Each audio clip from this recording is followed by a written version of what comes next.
Diagnosed, I was told May 23rd, 2013, but I knew before that when I went for the ultrasound and the mammogram was as clear as the sky, nothing showed.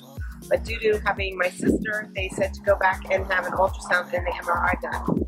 So when I finished with the ultrasound the first time, because I had to go in for 3, I knew something was up, because when you're sitting in the waiting room and everybody's sitting there in their robes and the tech either comes out and says, "Have a great year," or, "Hun, good luck with you." And I got the "Hun, good luck with you." And I went, oh, I know what that means.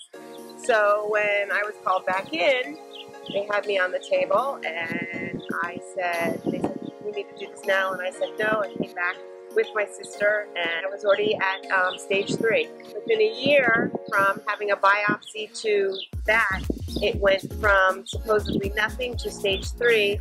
Some doctors say they missed the cell when they went in to do the biopsy, or others say, you know, it could have just advanced that quickly. After my double mastectomies, I had expanders put in. Within the year of when I had chemo, I had 8 rounds of chemo.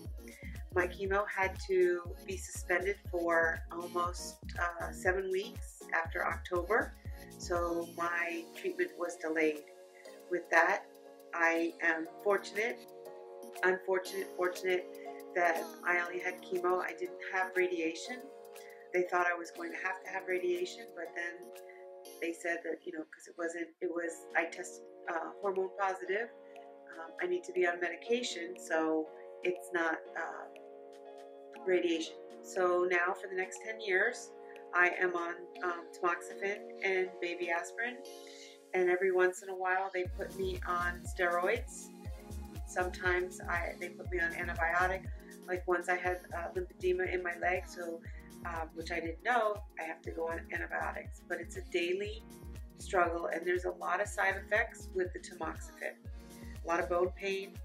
I have Charlie horses, weight gain, but you have to do what you have to do. A lot of people say that they rather do things holistically, but I also believe in, you know, medication and science that will help.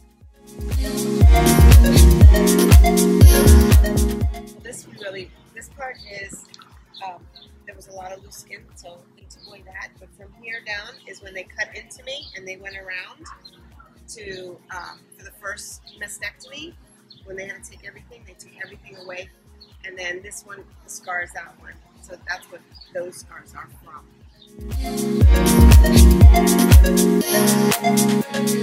How did I start running?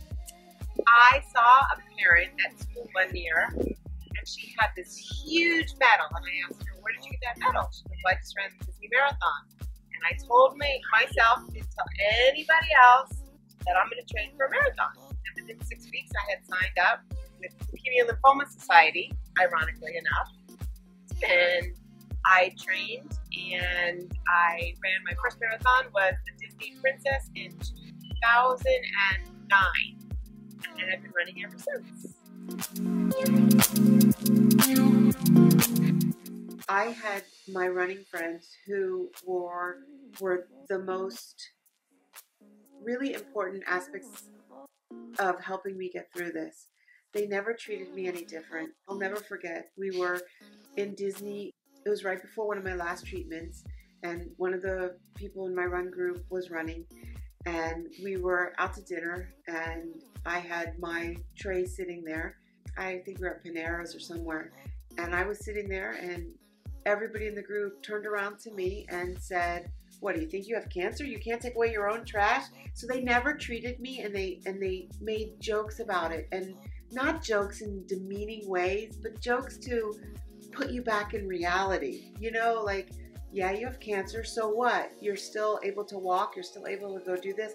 But at the same time, when I wasn't able to walk and I wasn't able to move or do, they were always there at my side, along with my sister. But that small group of friends are so important to you to have. I can't thank them enough how awesome that they were, along with my sister and mother. With that.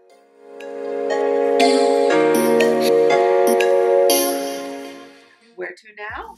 Where to now is for me to get back into running and enjoying my time running.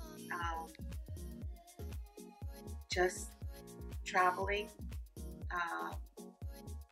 taking care of myself, listening to myself when I don't feel good, to make sure I go to the doctors, and watch what's going on around me, and enjoying life, and enjoying my friends and my family, and hopefully one day finding the right man and settling down with him.